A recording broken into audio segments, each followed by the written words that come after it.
suka. Dan salah satu yang kita marah, banyak sekali kabinetnya Jokowi yang ugal-ugalan, yang maling, yang rampok. Kita lawan tuh. Makanya Anda saat itu keluar dari kekuasaannya Pak Jokowi disebabkan Anda membela Munarman yang dianggap diperlakukan dan dikriminalisasi. Entah saya sakit hati nggak?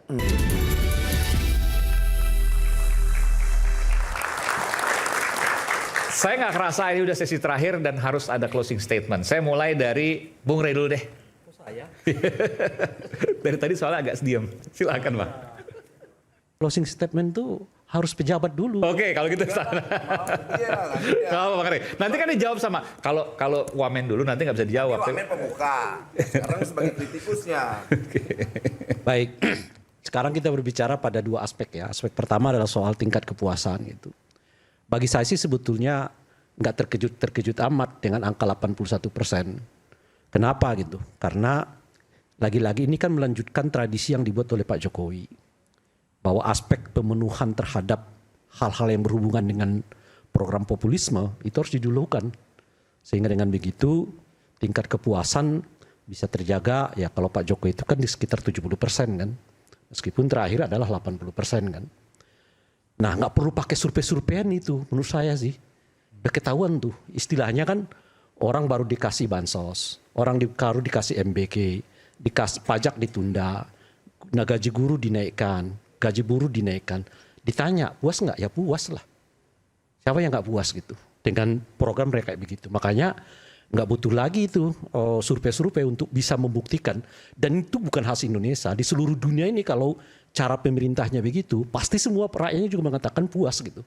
Nggak mesti harus di Indonesia kan yang begitu-begituan gitu. Jadi pada tingkat tertentu, kalau pola ini yang dipakai, ya kita udah tahu tuh polanya tuh. 5 tahun terakhir yang dilakukan Pak Jokowi itu kan.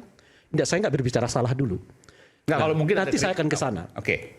Nah kalau pola ini yang dipakai oleh Pak Prabowo, ya itu sama dengan yang dipakai oleh Pak Jokowi dalam 5 tahun terakhir untuk menjaga apa yang ia sebut sebagai tingkat kepuasan kepada publik itu. Oke. Tapi jangan banyak-banyak. Masalahnya ada apa yang tadi disebutkan oleh Bung Yanuar. Iya.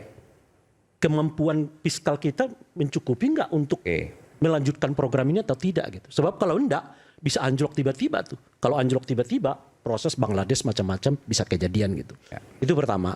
Nah, selain tentu saja penghematan terhadap belanja berhubungan dengan pegawai, saya juga mengusulkan supaya pembantu presiden juga mulai diefisienkan. Kan 44 itu kebanyakan dong. Kalau dihitung-hitung misalnya kalau kita pakai aja 34 seperti yang dipakai di zamannya Pak Prabowo, Pak Jokowi, kan ada 10 kementerian yang harus dibuang tuh. Berapa tuh yang bisa dihemat? Itu bagian penghematan maksud Anda? Yang saya begini Bung Noel, kalau tingkat kepuasan Pak Prabowo sampai 80%, rasanya you juga nggak dibutuhkan di situ lagi gitu loh.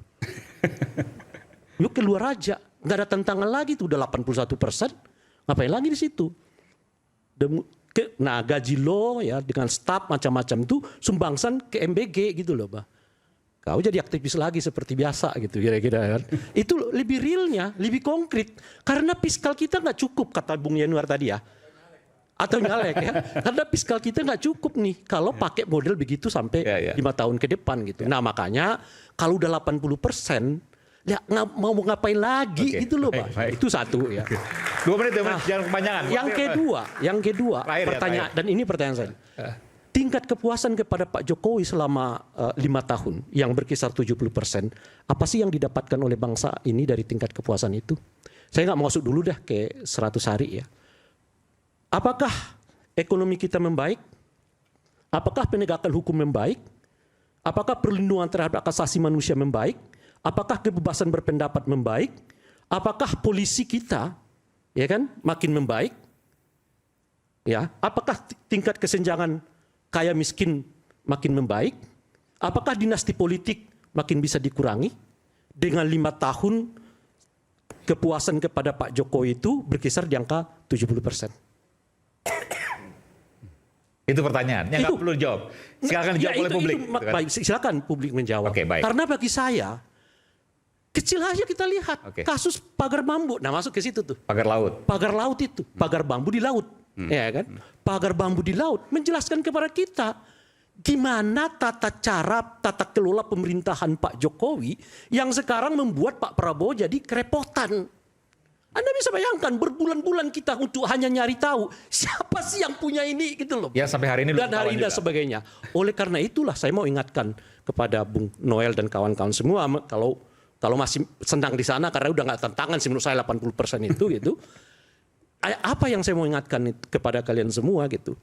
Kalau kalian berpuas diri pada soal kepuasan terhadap pemerintah, lanjutkan program-program populis ini. Tapi saat yang bersamaan kita menghadapi tantangan besar di masa mendatang, warisan dari Pak Jokowi. Apa itu? Kerusakan moral berdemokrasi, kebebasan berpendapat yang hancur, korupsi yang meningkat, polisi yang aut-autan seperti yang kita ketahui sekarang. Perlu tuh kalau memperbaiki polisi segera copot Kapolri yang sekarang Pak Sigit. Tanpa pencopotan kepada Pak Sigit, jangan harap akan ada reformasi institusi polisi. Terima kasih. Ini dijawab dulu, silakan. Semuanya dijawab dulu boleh ya? Karena bagian dari pemerintah juga. Pertanyaannya? Tadi disebutkan satu kan jelas, Bung Noel kalau 80% ngapain lagi lo di situ? Ini, dan masa gini, Jokowi mania ukuran kan? Pemerintahan 5 tahun ke depan masa diukur dengan 3 bulan sekarang. Itu nggak fair juga. Tadi Om Bung Daulay harus nyampaikan, nggak mungkin kita ternina-bobokan dengan hasil kepuasan sekarang. Karena nanti juga belum tentu. Sama halnya waktu Jokowi. Semua rakyat senang, ujung-ujungnya mencaci maki tuh. Sampai ada orang yang bilang, anak muda tadi disampaikan, kita anak muda kehilangan kebebasan. Apa? Dicaci maki Jokowi, diapain? Segala-galanya difitnah. Nggak ada tuh anak muda yang ditangkap. Beda waktu kita di Orde Baru ngomong apa, bukan ditangkap lagi, kita diinjak-injak tuh. Bang, jadi saya lihat gini, Dinda. Hari ini memang kita bisa akui. 4 anak muda meninggal di reformasi di korupsi. Berapa? 4 anak muda meninggal di reformasi di korupsi. Siapa? Karena apa? Karena demonstran, karena demo. Demonya apa? Maksud dia ini era reformasi. Maksud kan di peralihan loh. Ini loh deh. Bang Emmanuel kan bilang tidak ada yang ditangkap. Tahun 2020. Saya kasih contoh, bukan hanya ada yang kawan kita Syahganda Nenggolan ditangkap di rezimnya Jokowi. Jumur Hidayat ditangkap di rezimnya Jokowi karena asumsi mereka ikut serta menggerakkan massa untuk menolak undang-undang Cipta Kerja. Udahlah Bung Noel, kalau yang kayak begitu soal itu banyak kita catatannya. tahu lah. Gue tanya langsung ke Jumurnya sama si Sagandanya, bos. Lu semua di cloning ini loh, dan si percakapan kalian ngeri, bos. Itu yang kan nggak ada yang tahu kalian itu. Maksudnya layak untuk dipidanakan. Makanya kita sampaikan, aduh bos, kayak gini-gini tak usah lah. Ini kita tahu semua, ini kawan gue semua. Ya. Dan kita juga tidak suka dengan tindakan waktu itu kekuasaannya Jokowi. Bener ya, misalnya kawan-kawan yang ugal-ugalan. Iya, kita tidak suka. Dan salah satu yang kita marah, banyak sekali kabinetnya Jokowi yang ugal-ugalan, yang maling, yang rampok. Kita lawan tuh. Makanya, Anda saat itu keluar dari kekuasaannya Pak Jokowi disebabkan Anda membela Munarman yang dianggap diperlakukan dan dikriminalisasi. Entah saya sakit hati enggak? Bukan, yang saya mau katakan itu adalah Anda membantah pernyataan Anda sendiri. Yang mengatakan nggak ada itu kriminalisasi di zamannya Pak Jokowi. Ada Syahganda, ada Jumhur. Bahkan Anda keluar dari pemerintahannya Pak Jokowi disebabkan Anda membela Munarman yang saat itu menurut Anda dikriminalisasi oleh pemerintah. Dan saya bangga dengan apa yang dilakukan saat itu. Oleh karena itulah Bung. Gini Bung. Itu ketika kita aktif di jalanan. Di zamannya Pak Jokowi. oleh kekuasaan. Itu seperti menaruh mahkota di kepala kita, bos. Dan kala kriminalisasi itu terjadi, Bung Noel yang mengaku dirinya sebagai aktivis nggak bisa terima. Saya lebih memilih di jalan ketimbang mendukung kriminalisasi yang dilakukan oleh saya dengan bangga tuh. Kira-kira itulah bangga. Gue ngebangga ngebelain kawan gue Munarman. Gue bangga dihabisi di kekuasaannya Jokowi. Betul. Itu akan menjadi catatan sejarah untuk saya. Itu bahwa kekuasaan itu tidak mengenal namanya loyalitas. Betul. Oleh karena itulah kita mengatakan di zamannya Pak Jokowi terjadi kriminalisasi. Gini dong Bung, gini, kita sepakat dengan pernyataan itu. Oke, kita anggap melakukan kriminalisasi. Harus dipahamin, ada nggak orang yang berani ngelawan kekuasaannya saat itu menteri-menterinya, yang bandit-bandit itu, yang maling, yang korup dan sebagainya. Nggak ada yang berani, diam semua. Itulah makanya. Saat semua, memang ya, itu bukan sebuah kebanggaan, tapi itu bagian catatan sejarah yang saya miliki. Bahwa kita tidak diam walaupun kita bagian dari pendukung Jokowi saat itu. Sebetulnya diskusi kita Bung Noel bukan di situ. Betul. Yang mau kita tunjukkan itu Anda bahkan korban dari sikap Anda yang menolak kriminalisasi di eranya Pak Jokowi. Ya. Itu maksud saya. Jadi, Oleh karena itu konsekuensi, Bos. Jangan Konsekuensi. disampaikan. Kalian ini kan waktunya udah mau habis nih. Kalian closing statement. Udah mau Ya, habis acak aja, Pak. waktunya Silakan. kok jadi pembicaraan pribadi nih saya lihat. Silakan, Bung. Yang kita Bung pikirin Saleh. ini rakyat Indonesia nih banyak. Jadi pertama yang saya sampaikan, mulailah bersikap dan berpikiran positif pada pemerintahan ini. Itu Pak. Karena saya lihat dari tadi, kalau Anda masih berpikiran negatif pada orang yang sudah berbuat baik, saya khawatir ini jadi problem tersendiri, pribadi Pak. Bukan problem bangsa ini. Karena itu saya meminta kita semua, masyarakat juga pada umumnya, berpikiran positif dulu apa yang sudah dicapai dan sekarang sedang dikerjakan oleh pemerintah. Dan pemerintah sebelumnya juga. Dan pemerintah sebelumnya tentu. Karena itu ada sejarahnya juga. Nah, karena itu kalau Anda menemukan hal-hal yang salah di dalam pemerintahan ini, itu adalah catatan penting yang bisa Anda laporkan kepada pihak-pihak yang terkait. Supaya diproses. Ya kan, silakan disampaikan, oh ini kurang baik dan kurang baik. Kemudian yang ketiga, percayalah bahwa Pak Prabowo sekarang sedang sungguh-sungguh untuk katakanlah memberdayakan seluruh masyarakat kita, Pak. Bukan hanya dari APBN. Tadi dikatakan APBN kita lemah. Oke, Pak. Tapi ada beberapa program-program kerja yang bernuansa kerakyatan yang bukan dari APBN. Contoh penghapusan utang UMKM. Itu kan uangnya bukan dari APBN, Pak. Kemudian nanti akan dikasih KUR 300 triliun. Itu pemerintah sedang bekerja sama, jangan dipotong dulu. Nah, saya mau menambah info, rumah gratis 3 juta saya dengar tadi. Ya, sebentar dulu, nggak perlu Anda jelaskan. Oh kan? iya makanya menambahkan. Bukan, rumah Anda ini gratis kan 3 juta. inilah yang saya bilang salah satu tipologi masyarakat kita yang tidak mau maju. Belum apa-apa sudah protes, belum apa-apa sudah potong. Ya kan, padahal saya sedang menjelaskan. Ya kan, saya akhirnya kan bingung ini. Jadi saya sampai di titik mana tadi saya jelaskan. Dan yang ketiga, saya ingin menjelaskan lagi soal KUR. Ada 300 triliun. Kebetulan di komisi saya Pak, saya tahu. Dan anggaran 300 triliun itu nggak mudah. Dan itu bukan dari APBN. Sama sekali 300 triliun bukan dari APBN. Dari sekarang pemerintah sedang berkonsolidasi dengan bank-bank yang ada. Ya kan, bagaimana supaya itu terpenuhi untuk siapa? Untuk masyarakat kita. Supaya UMKM kita, pebisnis-pebisnis di UMKM itu bisa muncul berkembang dan bisa bersaing dan menciptakan lapangan pekerjaan di sekitarnya. Kemudian pemerintah juga sekarang ini sedang berupaya keras keliling dunia Pak. Ke berbagai negara terutama Pak Presiden. Supaya orang-orang dari luar negeri datang ke sini investasi. Dan itu bukan mudah, misalnya kayak di India. India ini jangan dianggap sebelah mata Pak. Ini kekuatan ekonominya juga lumayan. Ya. Cina juga lumayan Pak. Coba bayangin kan ke negara-negara ini pergi ke Amerika, ke Rusia. Ini kan semua negara-negara yang kita harapkan bisa dan mau berinvestasi ke Indonesia. Anda boleh tertawa, mencibir, silakan. Tetapi ini kan sedang dikerjakan kecuali kalau presidennya nggak mengerjakan apa-apa.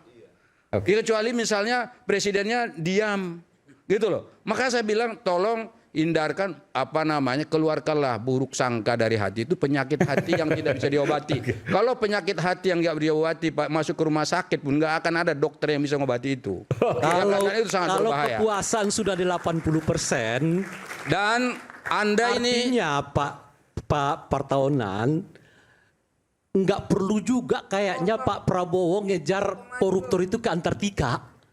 Tanpa dikejar ke Antartika pun tingkat kepuasan sudah 80%. saya mau katakan ya. Apalagi kalau Pak Prabowo kejar ke Antartika. Ada berapa satu persen? hal yang agak unik dan sebetulnya kontradiktif dalam Singkat, Pak. pemikiran dan tipologi gayanya Pak Ray Rangkuti. Pertama dia bilang tadi ya, ini mestinya kementeriannya diganti jadi 34.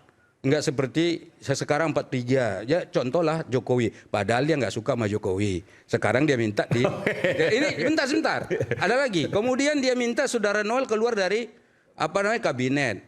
Padahal secara demokratis Noel itu masuk kabinet ditunjuk oleh presiden, itu hak prerogatif ini perlu saya presiden. jawab dong. Dan ini berseberangan dengan apa yang sebetulnya tadi dia sebut. Ya. Ini karena pribadi sedang menjawab. Ya. Gaya-gaya Singkat aja banyak karena waktu udah habis ini nih. tipikal orang yang terlalu lama menjabat. Jadi setiap kritik dianggap itu kebencian. Oh, saya bilang hindari dari hati Anda. Rasa yang tidak suka. Sudah mengatakan kritik saya kepada Pak Jokowi dianggap adalah ketidaksukaan saya. Enggak ada. Ada Itu pernyataan kira-kira saya tuh. begitu, tidak ada. Ada tadi. Dari mana? Ayo, Mana? Kita ulang lagi. Coba mana? Kita ulang. Oke, baik. Emang ada saya sebut, saya Yang bilang kedua, luruskan hati. Beliau mengatakan bersihkanlah hati. Iya. Kita ini sedang mengingatkan Pak Prabowo, jangan terlalu dinindak-bobokkan dengan angka 80%. Di depan kita ada masalah. Justru kita sedang memberi masukan kepada Pak Prabowo yang boleh jadi Noel belum sempat menyampaikan. Dan kelihatannya, Pak Kawanan belum sempat menyampaikan. dan kelihatannya Tapi Pak Rey, sudah didakwahi kita dengan mengatakan ini loh, jangan Anda salah sangka dengan seakan-akan Pak Prabowo tidak sadar diri bahwa angka-angka dari survei-survei itu membuat dia nina bobo. Nah, Dia iya. ngomong di media kok bahwa kita harus bekerja. Saya berbuat ini bukan supaya orang misalnya menganggap saya baik begini dan begitu. Nah. Dan jelas kok disampaikan di publik Baik. itu, apalagi kurangnya. Silakan. Baik. Baik, kalau saya intinya sederhana aja gitu ya, bahwa Singkat aja Bang ya, 1,5 menit sekarang. singkat aja, Karena udah habis kita waktu. pernah mengalami yang namanya situasi yang seolah-olah stabil, kemudian tahu-tahu krisis. Dan 98 maksudnya? 98. Oke. Dan biaya krisis itu besar Bang Aiman. Ya. Bahkan kalau kita bilang ruang fiskal kita yang sempit, salah satunya juga karena ada obligasi rekap yang ngegulung di revolving masuk ke surat utang negara. Jadi Utang terus. ya, ada beban masa lalu yang ada di situ. Jadi saya ingin mengatakan biaya krisis itu besar. Nah, jadi saya tetap berharap bahwa pemimpin mau dia keberlanjutan, mau dia bukan keberlanjutan, dia tetap harus membawa yang namanya harapan baru. Nah, dalam situasi yang berat seperti ini, menurut saya ada dua. Kalau tidak menggeser keseimbangan, berarti keseimbangan lama. Kalau keseimbangan lama dalam sejarah yang paling dekat, Bangladesh 2024, kita mengalami 98 gitu ya, reformasi segala macam, itu kan sebetulnya karena dalam posisi yang namanya keberlanjutan sudah dalam titik puncak, yang kemudian law of diminishing return, dia menurun. Karena adanya ketidakmampuan memenuhi apa yang bisa dipenuhi sebelumnya. Nah, jadi kalau juga mau keberlanjutan agar titik ini tidak menjadi titik optimum yang menjadi titik turun baru, dia harus menggeser kurvanya ke permainan yang baru agar ada titik keseimbangan baru. Jadi menurut saya beberapa terobosan, game changer dan sebagainya perlu diambil inisiatif oleh seorang pemimpin. Jadi kalau saya singkatnya, figur Pak Prabowo wajahnya ketika mulai masuk ke politik dari Gerindra sampai ke pemilu yang menurut beliau 2 kali kalah dan sebagainya, menurut saya itu sebaiknya itu yang tampil. Karena itu dalam artian itulah yang akan membawa game changer baru. Jadi kalau saya simpel aja Bang Aiman ya, misalnya kita ambil contoh gitu ya, Vietnam ya. Orang mungkin nggak tahu, Vietnam dong. Sekarang lagi gemilang dia. Bilang. Tapi orang nggak tahu. Vietnam dong itu terhadap US dollar 26.000 loh. Kita 16.000. Artinya lebih kuat kita. Anda mau mengatakan itu? 16.000, 26.000. Volatilitasnya sama. Tapi kenapa Vietnam bisa maju kayak gitu? Kalau kita lihat Vietnam itu ternyata pelemahan Vietnam dongnya itu mendorong ekspor. Sementara kita tidak. Kemudian Vietnam elastisitas impor inflasinya, jadi inflasi yang diakibatkan oleh impor itu 0,45. Sementara kita inflasi kita dibentuk oleh impor. Apa fenomena terakhir? Ternyata tahun 2016 Vietnam yang menjadi negara importir durian terbesar kedua setelah Cina, sekarang menjadi eksportir terbesar. Artinya nggak omon-omon. Ada yang dilakukan untuk mensejahterakan petani.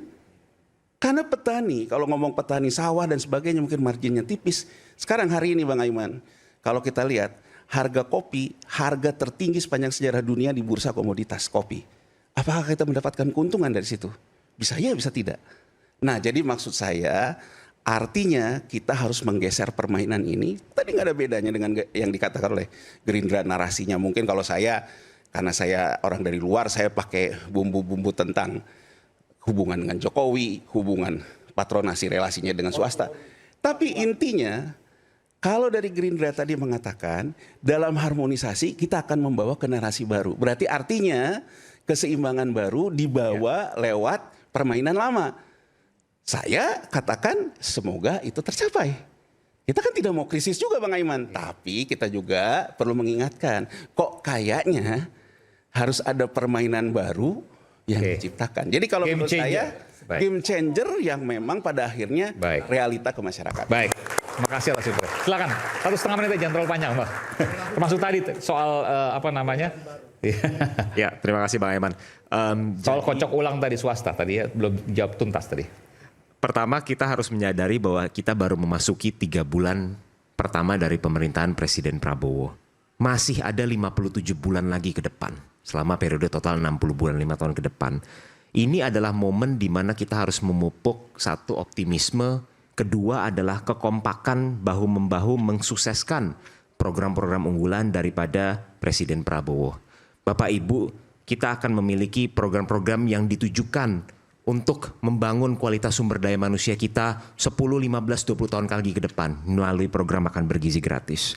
Presiden Prabowo juga bahkan di bulan pertama beliau kunjungan ke China, ke Amerika, Amerika Latin, bahkan sampai ke Inggris membawa oleh-oleh investasi hampir 300 triliun rupiah, foreign direct investment.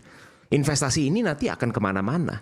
Ini bisa membuka industri-industri baru, lapangan-lapangan pekerjaan baru yang memiliki gaji yang jauh lebih tinggi. Investasi ini juga akan dapat memboost net ekspor kita. Investasi ini juga dapat memboost domestic consumption kita yang ujung-ujungnya ini semua akan membantu mendorong visi mulia kita untuk mencapai pertumbuhan ekonomi 8% dan even beyond untuk menjemput Indonesia Emas 2045. Terakhir Bapak Ibu, ini mungkin tadi ada pertanyaan dari Bang Aiman soal kocok ulang. Perlu kita tegaskan, panglima tertinggi di Republik ini adalah aturan, hukum.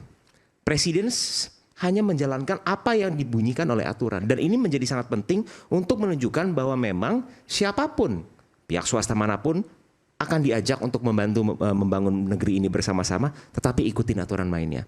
Kepastian hukum ini juga akan menjadi sangat penting ketika kita akan mulai mendatangkan investasi-investasi baru di masa depan. Baik investasi domestik maupun investasi dari luar negeri. Ini semua tidak lain dan tidak bukan Bang Eman adalah untuk membangun Indonesia yang lebih baik, karena saya dapat bersaksi bahwa setiap hari yang ada dalam benak Presiden Prabowo ketika beliau berbicara, melakukan diskusi-diskusi, bahkan dalam rapat-rapat, dalam pembekalan-pembekalan internal, beliau itu hanya memikirkan satu hal, rakyat Indonesia, dan tidak ada lagi yang lain. Jadi saya rasa itu Bang Eman, terima kasih banyak. Terakhir, Bang, 1,5 menit. Ya. Ya, diakhiri oleh anak muda. Oke. Pertama ini ya, tadi sih kalau kita lihat bersama-sama apa yang disampaikan banyak yang sangat baik. Tapi kan kita harus kemudian melihat apa pasca 3 bulan ini atau apa setelah 100 hari ini. Apakah kemudian diwujudkan gitu dalam bentuk yang nyata atau ya tidak beda jauh gitu dengan rezim sebelumnya. Kita kan dapat melihat gitu bagaimana kemudian rezim sebelumnya dengan gamblangnya, tadi kata Bang Emmanuel, ugal-ugalan.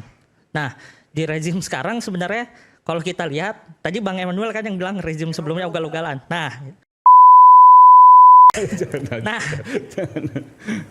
Yang jadi aktivis itu kasarnya. Nah, yang sebelumnya yang sekarang anaknya jadi wapres. Tapi presidennya menurut saya tetap yang terbaik. Nah, itu lain soal Bang. Pak Tapi Jokowi yang begini, terbaik menurut. Tetap terbaik buat tapi saya. begini yang mau Beliau punya catatan sejarah yang dimana pun pemimpinnya tidak mampu melakukannya. Baik, Walaupun itu- gimana pun saya objektif, harus melihat pada ya posisinya. baik itu lain soal. Betul. Itu lain. Rezimnya ugal-ugalan deh, presiden terbaik. Iya. Oke. Ya baik. Ugal-ugalan menterinya maling, copet, iya, maling dan copet. Ini saya ngomong, saya nggak bakal mau minta maaf. Dan itu terbukti, ada petugas partai yang nyopet bansos. Dan yang berani teriak hukuman mati cuma saya saat itu. Dan itu fakta. Bung Aiman itu yang dulu wawancara saya pertama. Iya. Dan saya langsung menyebutkan namanya. Itu Julian Batubara tuh. Mensos Batubara itu. Saya Jadi wawancara Bung Noel. ini Bang Aiman. Ya kan ada dua kepemimpinan itu. Kepemimpinan yang di istana sama kepemimpinan yang satu lagi. Ya Jadi kan, wajar sebelum tersandra. kita kemudian Kasian membahas dong Jokowi 100 terus hari, yang disalahin. kita harus juga kemudian menghilangkan bagaimana noda rezim sebelumnya. Ini kan putusan MK kok pasti jadi perdebatan yang sangat panjang kan. Bagaimana kemudian konstitusi diotak-atik oleh pamannya. Kemudian pamannya memiliki kepentingan pastinya agar anak keponakannya atau pada saat itu anaknya Presiden Jokowi kemudian menjadi wakil presiden. Ini kan noda yang sebenarnya amat sulit dihilangkan. Jadi kalau tadi Bang Yanuar bilang harus ada kocok ulang swasta, kalau aku menurutku kocok ulang elit dan menteri-menteri yang masih bekas dari rezim sebelumnya. Oke. Kalau tadi kata Bang Emmanuel kan banyak yang maling. Masih ada gak Bang yang maling? Kamu yang lihat tuh sebagai anak muda. Kan ini perdebatan yang kemudian panjang kan. Ini jadi sebenarnya Baik. harusnya Bang Emmanuel kemudian yang memberikan bocoran. Prabowo sudah mengingatkan, jangan sampai kalian kirim di kabinet nanti itu para pencopet APBN dan APBD. Dia tegas tuh bos. Jadi kalau kau taunya lagi nanti lihat aja nanti. Ini presidennya galak, Kapolrinya galak, Jaksa Agungnya galak. Berapa hakim yang kemarin kurang gimana Pak Prabowo itu dilempar kotoran dengan hakim-hakim yang mengkhianati cita-cita Pak Prabowo. Kalau Kapolri galak aku mungkin setuju, tapi Belum ada sejarahnya Enggak, di eranya Pak Sigit Kapolri sekarang bikinin namanya Des Tenaga Kerjaannya. Artinya itu Tapi- bicara tentang keberpihakan terhadap buruh. Kau concern terhadap buruh kan? Ya, tapi Kau concern terhadap buruh kan? Ya, Nah, kasih saya kesempatan. harusnya kau yang aktivis buruh ini mendukung gagasan Kapolri. Oke. Bentar. Karena itu ada Des Tenaga Kerjaan yang tidak ada Tapi di pernah era- terjadi sebelum-sebelumnya. Tapi di era Kapolri, Sigit, nggak pernah ada seorang propam membunuh anak buahnya. Dan itu Ditangkap banyak nggak? terjadi. Ditangkap nggak? Ditindak Tapi nggak? tidak pernah terjadi reformasi Polri. Ditindak nggak? Masih terjadi banyak pembunuhan yang dilakukan oleh Polri. Ginda, Iya, jangankan itu- Polri Polri yang begitu besar, dalam keluarga kita aja yang cuma 9 orang, ada nggak dari 9 orang yang nyasar berbuat jahat? Ada nggak? Enggak, ini kan Kau tahu usah ngomong yang lembaga jadi besar kunci adalah di proses hukum atau Ini- tidak. Itu yang menjadi penting. Itu di Ada proses proses hukumnya. hukuman terjadi keberulangan, Anda Bang. menikmati berita-berita tentang sesuatu yang tidak tepat dilakukan oleh apa yang disebut oknum kepolisian. Apakah Anda mau berbicara bahwa itu bersifat oknum? Gimana coba? Banyak maksudnya banyak yang melakukan seperti itu Jadi banyak. Nah, persoalan yang tindak atau disebut oleh- tidak? Itu Bukan soal- tradisi. Di orde itu baru, bukan hanya soal jangankan level penindakan. jenderal. Level sersan aja jarang mau Itu dihukum. tidak hanya soal penindakan. Ini di Bu. eranya Bagaimana Pak Prabowo, Kapolri di eranya kita Pak yang Sigit, sekarang Baik. ini ada seorang jenderal ditindak menumbuhkan melakukan kejahatan. Hari yang ini nggak baru tepat. 100 hari. Tindaknya iya, Presiden tapi dan terjadi jajaran keberulangan. sah berbangga diri atas kinerja baik bernilai tinggi. Meski permasalahan di negeri ini masih bertumpuk-tumpuk. Seperti tadi ada bagian kecil yang kemudian disebutkan, ada lagi bagian yang lain, APBN dan seterusnya. Utamanya yang paling utama adalah meraih kepercayaan banyak masyarakat. Jangan sampai mereka dikecewakan karena nurani rakyat harus berada di atas semua jalan. Saya Aiman Wicaksono, sampai berjumpa pada Rakyat Bersuara berikutnya. Salam.